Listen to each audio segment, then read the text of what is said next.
Kabanata 1. Ang banal na layunin ng Diyos. Ikaw ba'y ligtas? Ano ang tugong orthodox sa napakahalagang tanong na ito? Ang Biblia ay nagbigay sa atin ng mga batayan para sa hinahanap nating sagot, subalit ang kasulatan ay maaaring mabigyan ng maling pakahulugan. Ang makasaysayang iglesia ay binigyang pansin ang suliraning iyan sa pamamagitan ng pagpapanatili sa lahat ng panahon ng walang hanggang katotohanan na tinanggap mula kay Kristo at sa mga apostol. Naging kasangkapan sa banal na gawaing ito ang mga sinulat ng mga ama sa simbahan, kapasiyahan ng mga konsilyo, na lumaban sa mga erehiya, liturhiya, mga himno ng iglesia, at ang ikonography. At sa paghahanap ng katotohanang teolohikal, ang ating gabay ay ang nagkakaisang pananaw na matatagpuan sa mga kayamanang ito. Sa lumang tipan ay nakasulat na sa pasimula, nilikha ng Diyos ang langit at ang lupa at ang lahat na nakikita at hindi nakikita. Pagkatapos nito ay tiningnan niya ang kanyang mga nilikha at nakita niya na ito ay mabuti. Diyan 1 oras 25 minuto. Nang dahil sa dakilang pag-ibig na kanyang inilalarawan, sapagkat ang Diyos ay pag-ibig, nais niyang ibahagi ito sa kanyang mga nilikha.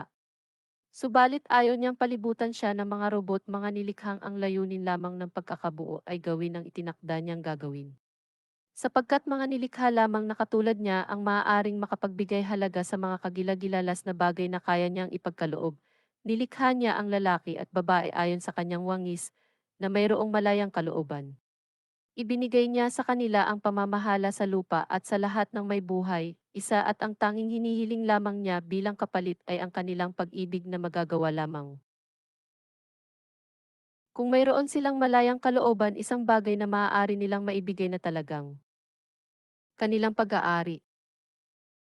Ang Panginoong Diyos ay naglagaw ng isang hardin sa silanganan ng Eden, at inilagay niya doon ang lalaki at ang babae na kanyang nilikha, diyan 2:8. At sila ay walang kapintasan. Nakikipag-usap siya sa kanila, dalawa na palilibutan sila ng mga kamanghamanghang bagay, ng kagandahan, at lahat ng mabubuting bagay upang kainin, at ang pagkakataon na lumago ayon sa wangis ng at pakikipag-isa sa kanilang manlilikha ang siyang nagbibigay halaga sa kanilang buhay. 3. At habang naroon ay tinatamasa nila ang biyaya ng nakalulugod na gawain ang pangalagaan ang hardin na walang anumang pabigat at pahirap na nakapagdudulot ng kawalang pag-asa sa buhay at trabaho. Walang anumang sakit ang tao, hayop at halaman, walang pagtanda at kamatayan na isipin, walang anuman na makasisira sa katahimikan ng kanilang buhay.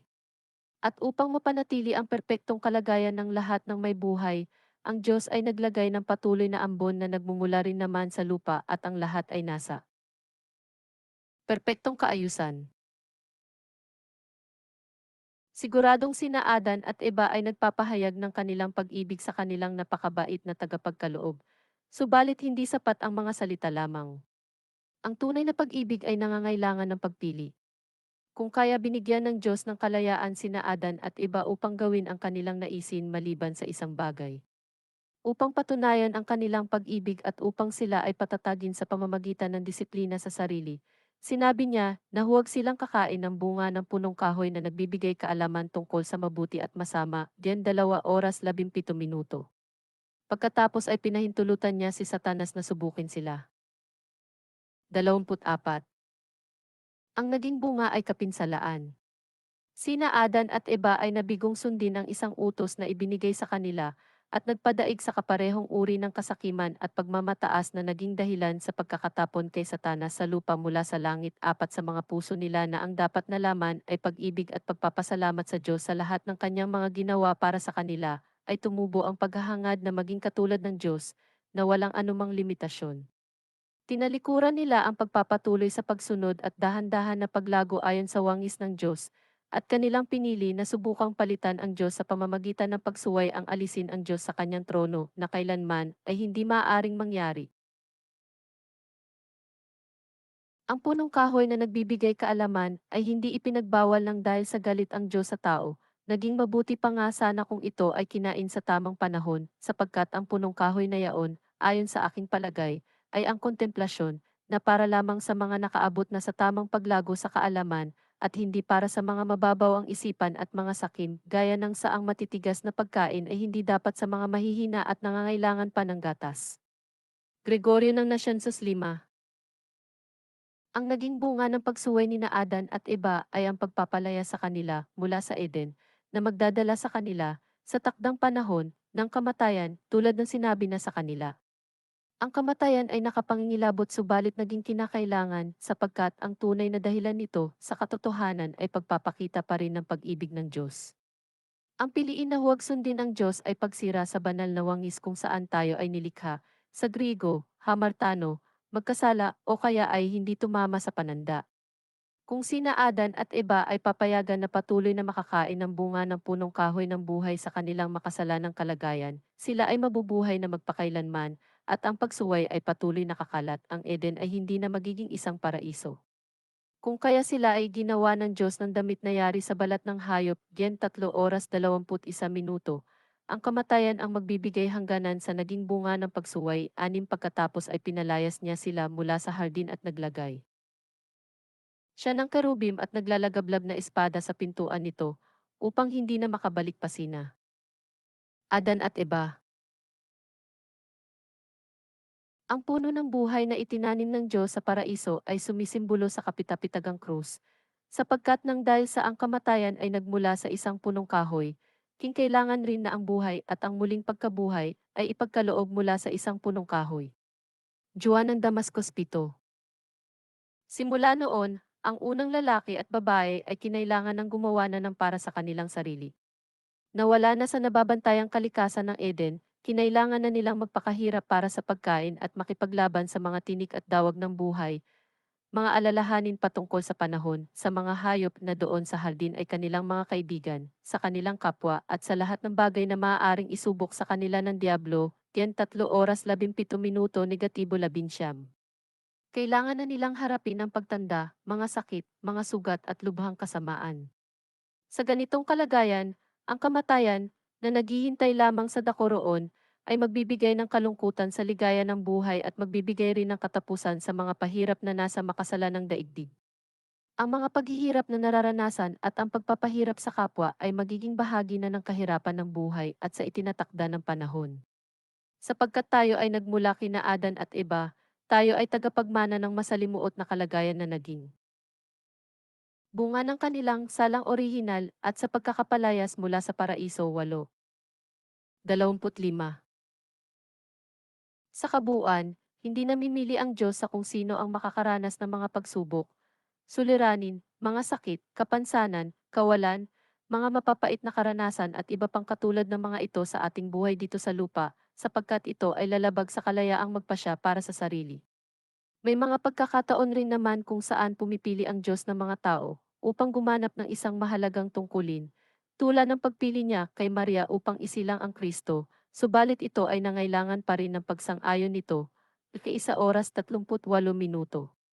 Gayon din naman, ang mga kahirapan na nararanasan sa buhay ay hindi mga piling pagpapahirap ni Satanas kundi ang hindi maiwasang bahagi ng buhay sa labas ng Eden kung saan siya naghahari, Diyan 12:31, F2, 2 Gaano man kahirap unawain at tanggapin, hinahayaan ng Diyos, ngunit hindi siya ang dahilan, ang mga pagsubok sa ating buhay sapagkat itinatangi niya ang bawat isa atin.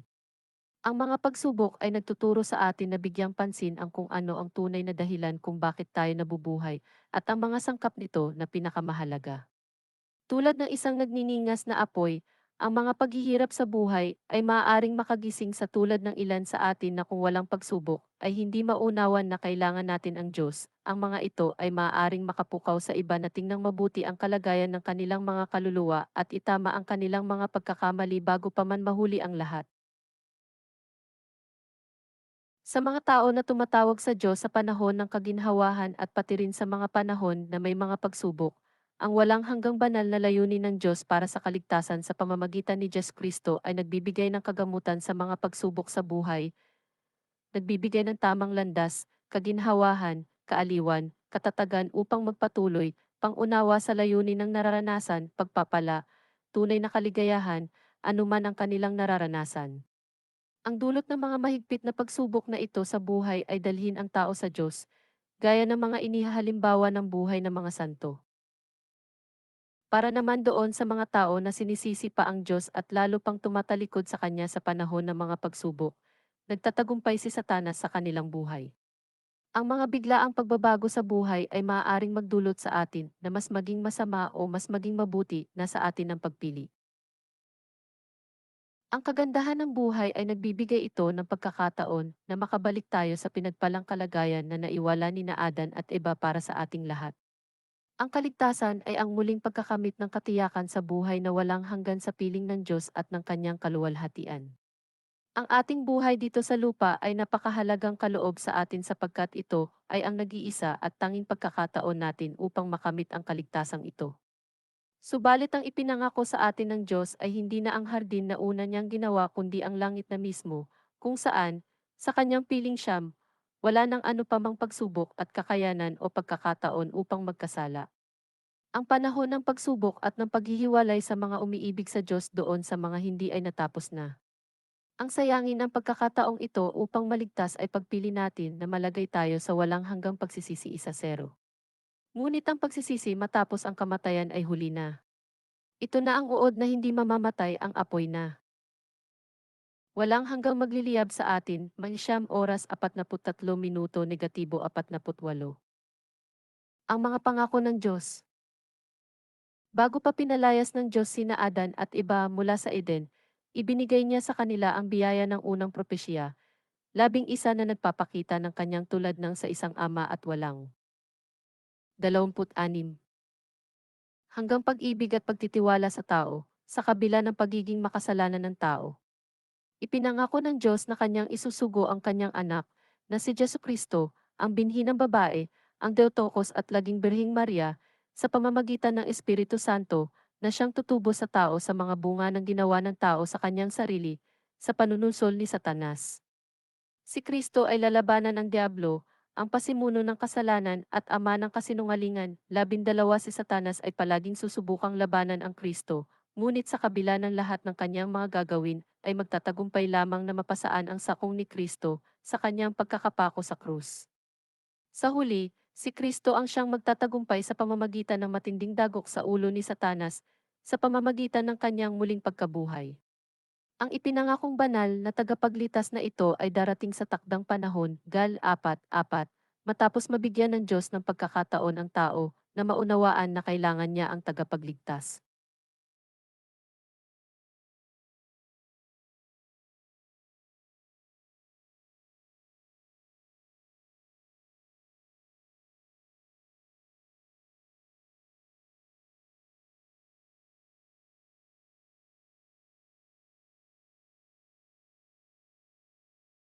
'Ang kasaysayan ng lumang tipan ay patungkol sa paghirang na nakaugnay sa magkakasunod na pagbagsak. Sa lahat ng ito, ang Diyos ay nagtitira ng labi kung saan ang kanilang matiyagang paghihintay ay naglilinis, hanggang dumating ang panahon na ang kalinis-linisang berhen ay handa ng isilang ang tagapagligtas ng sangkatauhan. 15.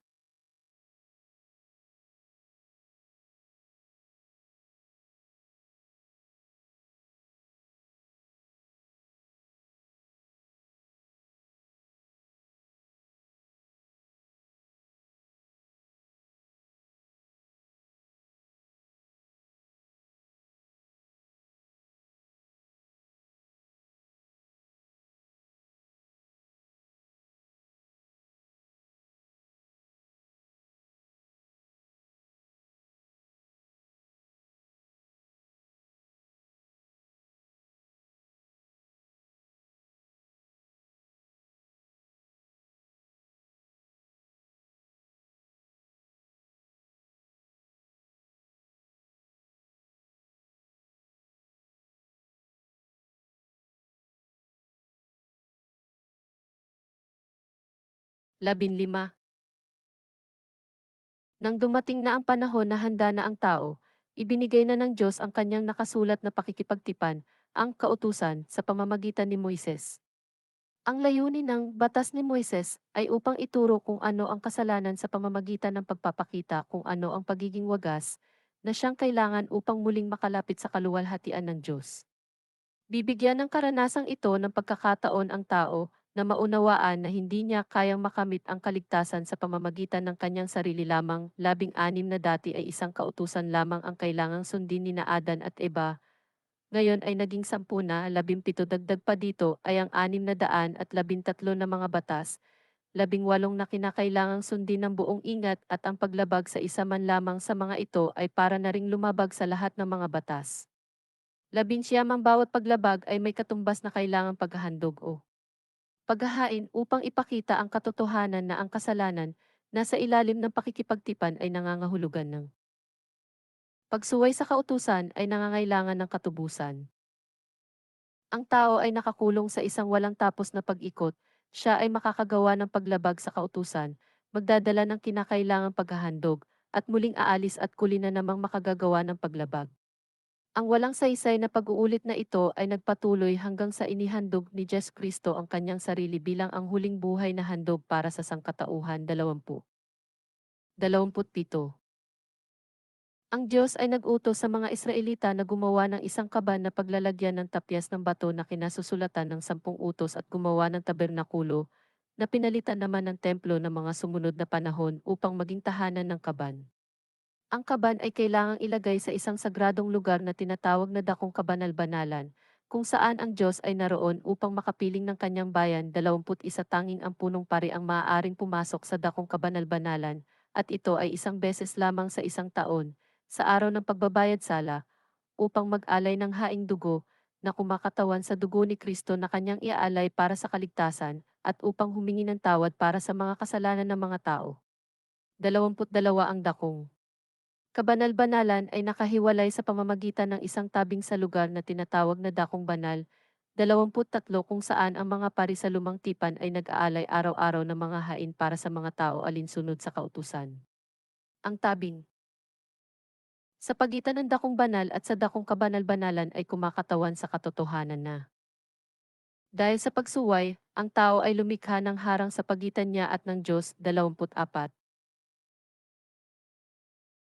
Hinayaan ng Diyos na maramdaman ng tao na wala silang kakayahan na iligtas ang kanilang sarili sa pamamagitan ng kautusan, subalit hindi niya pinahintulutan na sila ay mawalan ng pag-asa. Sa panahon ng lumang tipan, patuloy siyang nagbigay ng mga tanda at mga propesya tungkol sa pagdating ng Mesyas, na siyang magliligtas sa kanila mula sa kakilakilabot at mahigpit na katayuan. Ang tao ay nangangailangan ng tagapagligtas. Sa banal na kasulatan ay makikita na sina Enoch at Elias ay dinala ng buhay sa kalangitan sapagkat sila ay naging kalugod-lugod sa Diyos. 25 Sinabi ni San Juan Crisostomo na si Elias ay walang dungis, hindi tulad ng pagiging walang dungis ni Kristo, kundi ayon sa kalagayan sa kanyang panahon. 26 Bagaman tayo ay inaasahan rin na maging walang dungis. 27 Ang karamihan sa atin ay hindi nakaabot sa itinakdang pamantayan. Kung kaya tayo ay nangangailangan ng tagapagligtas, isang tagapamagitan na siyang gagawa ng hindi natin kayang gawin. Nang dumating na ang panahon na naunawaan na ng tao ang katotohanan ito, tinupad na ng Diyos ang kanyang pangako sa Genesis. Isinugo niya ang kanyang anak, na sa kanyang dalawang kalikasan, tunay na Diyos at tunay na tao, ay pinagdugtong ang pagiging hiwalay ng langit sa lupa. 28 At naging siyang hagdanan na nasa panaginip ni Jacob, na siyang naging daan patungo sa kalangitan. 29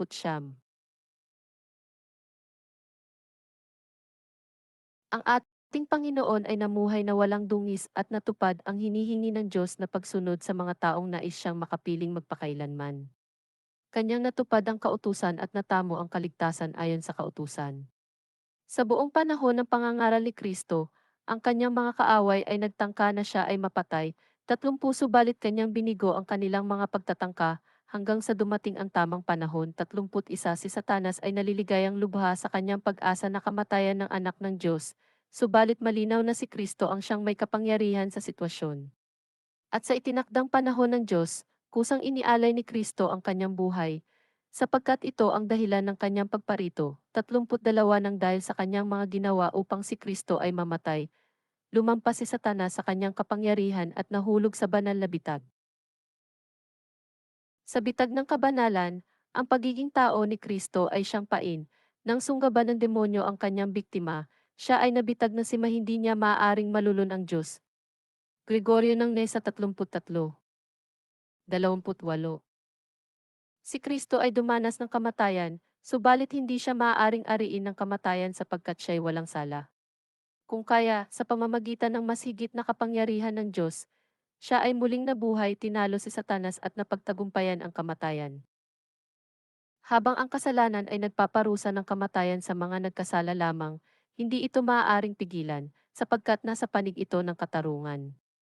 Subalit nang ipataw nito ang katulad na kaparusahan sa kanya na inosente, walang sala, at bagkus ay marapat na bigyan ng korona ng karangalan at awit ng papuri, ito ay nawalan ng kanyang kapangyarihan. Cirilo ng Alexandria 34. Ang kamatayan ni Kristo ay hindi isang halaga na itinakda ng Diyos bilang katubusan ng tao. Sa halip ay dulot ng naging bunga ng kasalanan na namana ng lahat ng nabuhay simula kina Adan at Eva.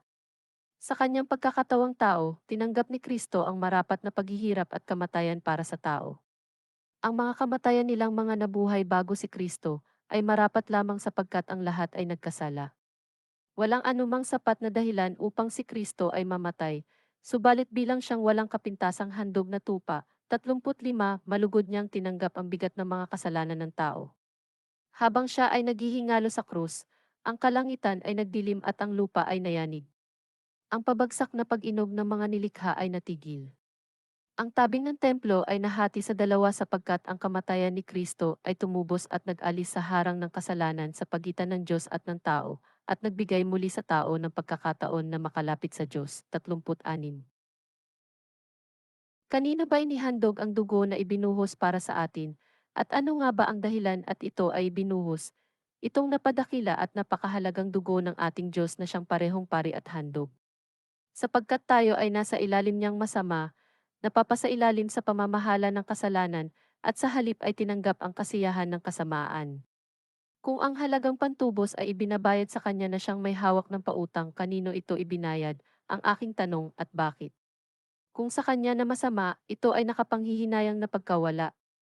Kung ang magnanakaw ay makakatanggap, hindi lamang mula sa Diyos, bagkus ay ang Diyos mismo, bilang pantubos, higit na makatarungan na ito ay hindi na ibayad pa kaysa sa ang isang napakalaking halaga ay ibayad bilang kapalit ng kanyang kasamaan. Kung ito naman ay sa Ama ibinayad, paano ito nangyari? Sapagkat tayo naman ay hindi nakagapo sa pagkakautang sa Kanya. At isa pa, paanong ang dugo ng kanyang bugtong na anak ay magiging katanggap? Tanggap sa Ama, gayong hindi nga niya tinanggap ang kay Isaak ng ito ay ihandog ng kanyang ama, at sa halip ay pinalitan niya ang handog, pinalitan ng kambing ang dapat sana ay ang marapat na biktima. Diyan 22:13. Hindi ba malinaw na ito ay tinanggap ng ama, subalit hindi niya ito hiningi, o kaya ay kailangan ito, sa halip ay bilang bahagi ng plano ng kaligtasan.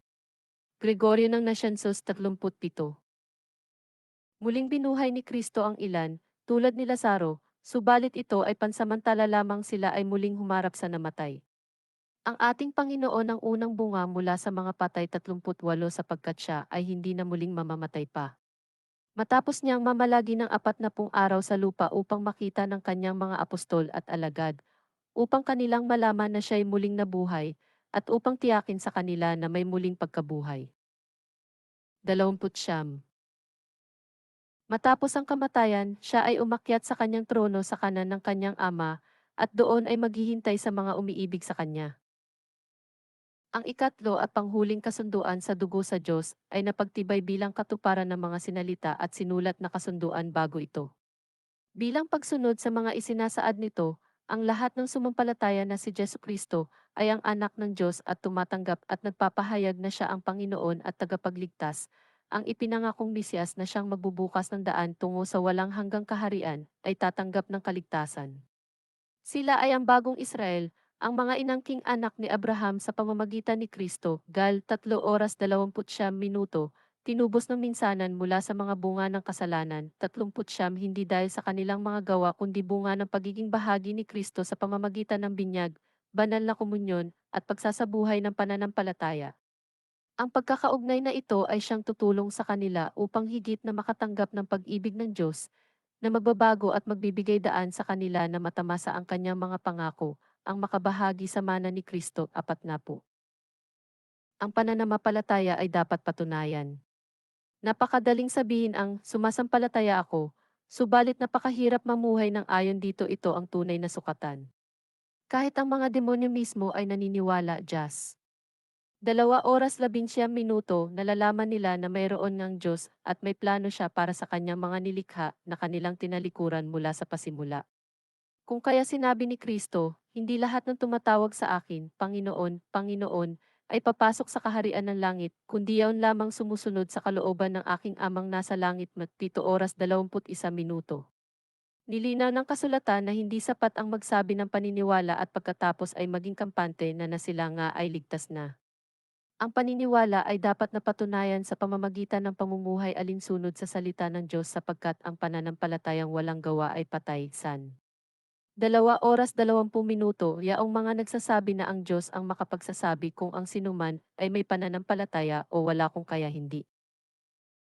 Na kailangan pang patunayan, ang pananampalataya ay dapat nabigyang pansin ang sinabi ni Pablo sa 2 Korinto 13:5. Sa bawat araw at bawat oras ay hinihingi sa ating ang patunay ng ating pag-ibig sa Diyos. Sapagkat ang Diyos, sa bawat araw at sa bawat oras, ay pinatutunayan ang kanyang pag-ibig sa atin. Isaak na taga-Syria 41. Tunay na alam ng Diyos ang mga nasa sa ating puso.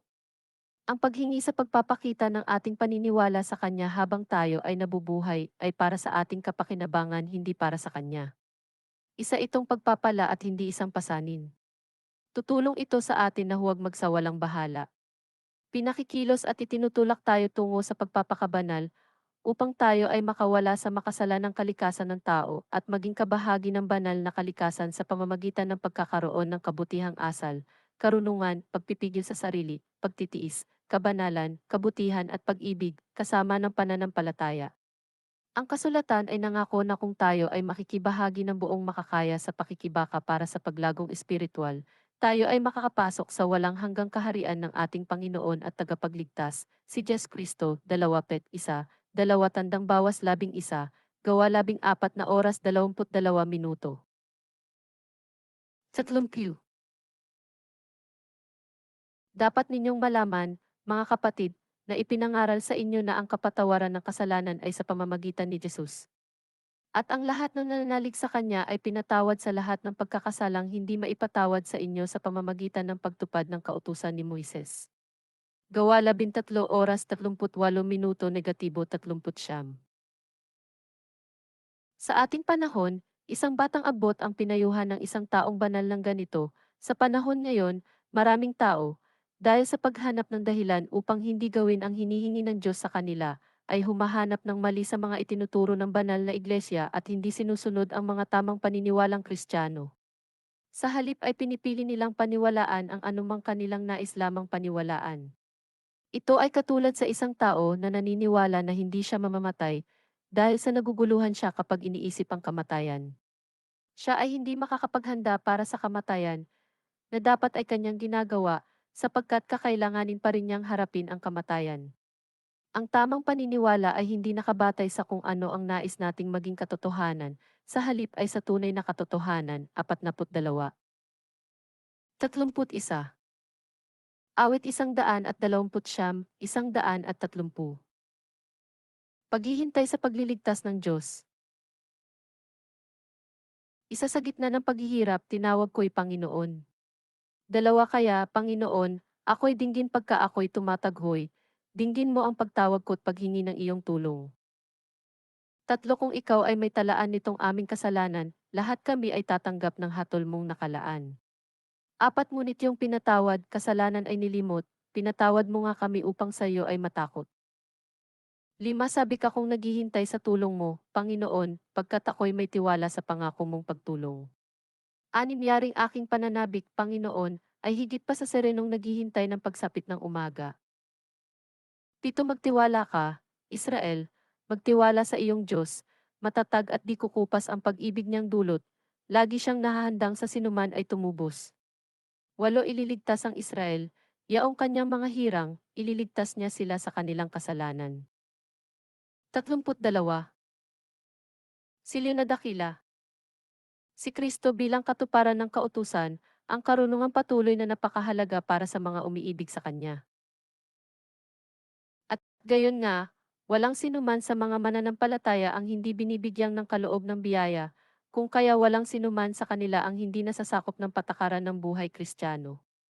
Sapagkat bagaman nawala na ang kabigatan na dulot ng simbolikong kautusan, subalit ang pakinabang na natamo natin sa malayang pagsunod sa kautusan ay mas lalo pang lumawak, tulad ng sinabi ni Juan na mangangaral, sapagkat ibinigay ang kautusan sa pamamagitan ni Moises, ngunit ang pag-ibig at ang katotohanan ay dumating sa pamamagitan ni Jesucristo. Gen. 1:17. Sapagkat ang lahat na nabibilang sa kautusan, kahit na ang pagtutuli, o kaya ay ang iba pang mga handog, o kaya ay ang pagsunod sa sabat, ay nagbibigay patunay kay Kristo, at nagpapakita ng biyaya ni Kristo. Siya ang hangganan ng kautusan, Rom 1:4, hindi dahil sa pinawalang halaga niya ito, kundi dahil sa tinupad niya ito. At bagaman siya ang may likha ng luma at bago, winakasan na niya ang malalim na kahulugan ng mga simbolo at pangako, dahil tinupad na niya ang pangako at tinapos na ang mga hula, dahil siyang inihula ay dumating na. Ngunit sa patakarang moral ay wala anumang pagbabago sa mga itinuturo ng lumang kautusan, sa halip pa nga ay pinalawak ang ilan sa kanila sa pamamagitan ng mga turo ng mabuting balita, upang ito ay maging mas malinaw at walang kulang sa pagtuturo sa atin ng kaligtasan kaysa noong una na ipinangangako pa lamang nito ang tagapagligtas. 43. 33. Ang ikalawang hakbang, pagpapatunay sa pananampalataya. Ikon ng apat na mga ngaral. Kailangan nating patunayan ang pananampalataya kay Kristo bilang tagapagligtas sa pamamagitan ng pagtulad sa Kanya. Second has a few meanings. As a noun, it can mean a 60th of a minute of time, which as the SI unit of time is defined in terms of the natural periodicity of the radiation of a cesium-133 atom. As a verb, it means formally support or endorse as a necessary preliminary to adoption or further discussion.